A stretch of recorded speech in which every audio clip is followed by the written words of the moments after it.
ऐसा क्यों कहते हैं कि सारे काम इक्वली इंपॉर्टेंट है? भाई ये तो पूरी तरह से गलत है कि नहीं? ये है डे 9 ऑफ डे 30, जिसमें हम बात करने वाले हैं प्रसिद्ध लेखकों के किताबों से ली गई कुछ अनोखे फ्रेमवर्क्स के बारे में। आज हम बात करेंगे एक्शन प्रायोरिटी मैट्रिक्स के बारे में, जिसका मेंशन है the art of thinking clearly इस किताब में। इस मैट्रिक्स के अकॉर्डिंग आप अपने सारे पेंडिंग कामों को 4 कैटेगरीज में डिवाइड करते हैं: quick wins, major projects, feelings and thankless task. Action priority matrix का फंडामेंटल ये है कि इसको 2 एक्सिस में डिवाइड किया गया है। The X axis talk about efforts that you are going to put in, and Y axis talk about the impact. और less effort less impact, more effort more impact, इसके हिसाब से हम इसको बाइफरकेट करके सीखेंगे। तो सबसे पहले आता है क्विक विंस। क्विक विंस में आप पहले उन कामों को पहचानिए जो ज्यादा मेहनत किए बगैर जल्दी पूरे किए जा सकते हैं।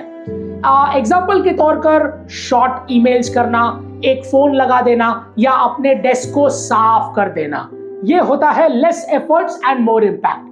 दूसरे नंबर पे है प्रोजेक्ट्स, यानी कि more impact and more efforts.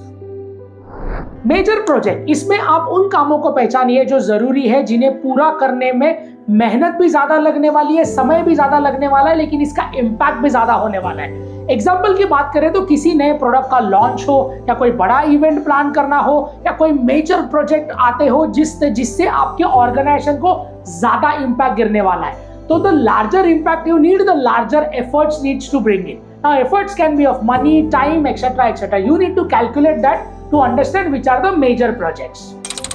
तीसरे नंबर पे आता है feelings, यानी कि less effort, less impact. इसमें आपको उन कामों को पहचाना है जो जरूरी है लेकिन अर्जेंट नहीं है।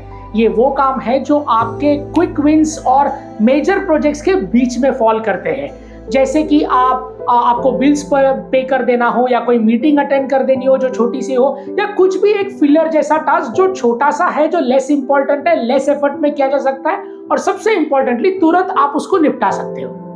And at number 4 we have more efforts and less impact, and that is called as thankless task. ये वो काम है जो सबसे ज्यादा बोरिंग होते हैं, जो करने में बहुत ही कंटाला आता है, लेकिन कहीं ना कहीं ऑर्गेनाइजेशन के लिए एक फिलर्स की तरह काम करते हैं या एक गियर की तरह काम करते हैं जो इंपॉर्टेंट है। इसमें वो काम आते हैं जो जरूरी है, लेकिन जिनको पूरा करना आपको कोई रिवॉर्ड नहीं देता, या कोई सेलिब्रेशन नहीं करता, या कुछ भी, it's not related to any kind of rewards and recognitions as well.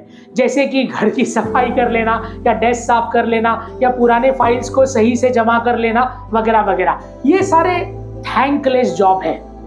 तो देखा आपने, इस तरीके से एक्शन प्रायोरिटी मैट्रिक्स का यूज करके आप कामों को पहले से ज्यादा अर्जेंट और इंपॉर्टेंट में डिवाइड भी कर सकते हैं, और उससे भी ज्यादा you can put in right amount of efforts which is required.